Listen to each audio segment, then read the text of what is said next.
always thought my boyfriend was my rock, but when I caught him in the middle of his affair, my response left our entire circle of friends stunned and speechless.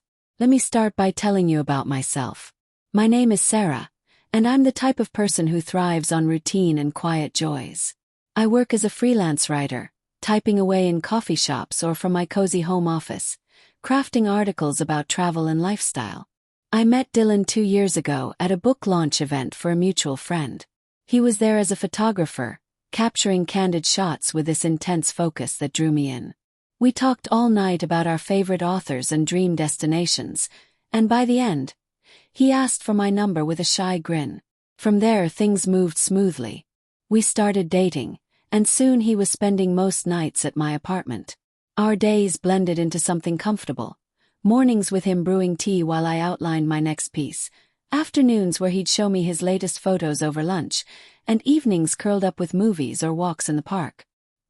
He had this way of making me feel cherished, leaving notes on my desk like, "Thinking of you today," or surprising me with my favorite takeout after a long deadline. We talked about moving in together officially, maybe even a trip to Europe next year.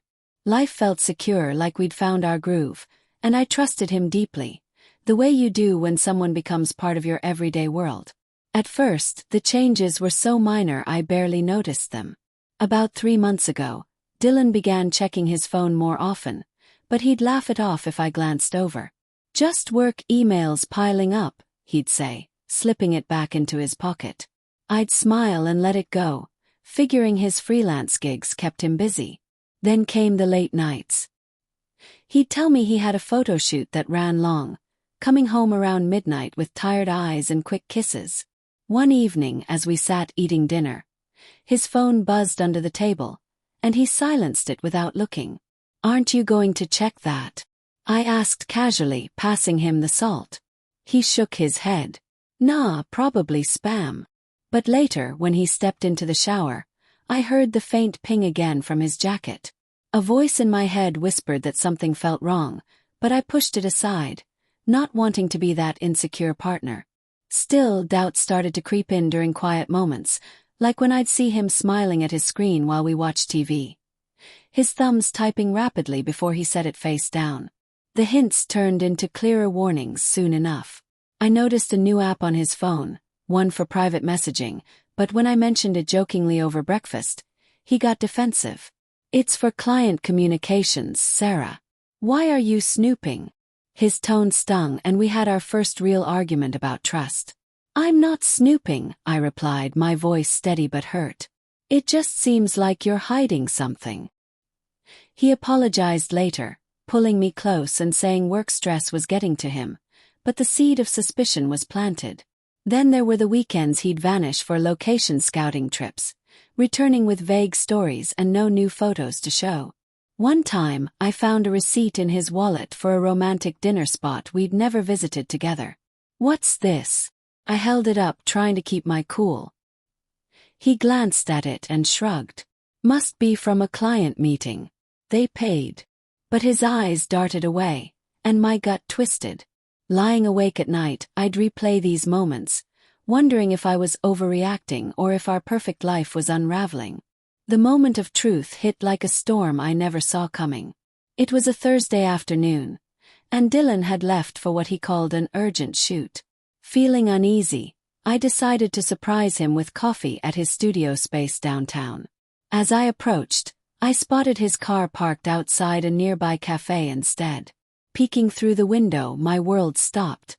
There he was, at a corner table, holding hands with a woman I recognized from his social media, a fellow photographer he'd mentioned in passing. They were leaning in close, laughing, and then he kissed her, soft and familiar, like it wasn't their first time. My hands shook as I backed away, coffee spilling on the sidewalk. Rage and sorrow flooded me, but I didn't burst in. Instead, I went home, heart pounding, and waited. When he walked in that evening, acting normal with a hug and questions about my day, I couldn't hold it. "I saw you today, Dylan. With her." My voice was calm at first, but it broke as I continued. "How long has this been going on?" He froze, face going white. "Sarah, it's not." "Okay, it is. But let me explain. Explain, I shouted, tears streaming. You've been lying to me for months, sneaking around while I thought we were building something real. He sat down heavily, admitting it started as a collaboration but turned into more. I didn't want to hurt you, he said weakly.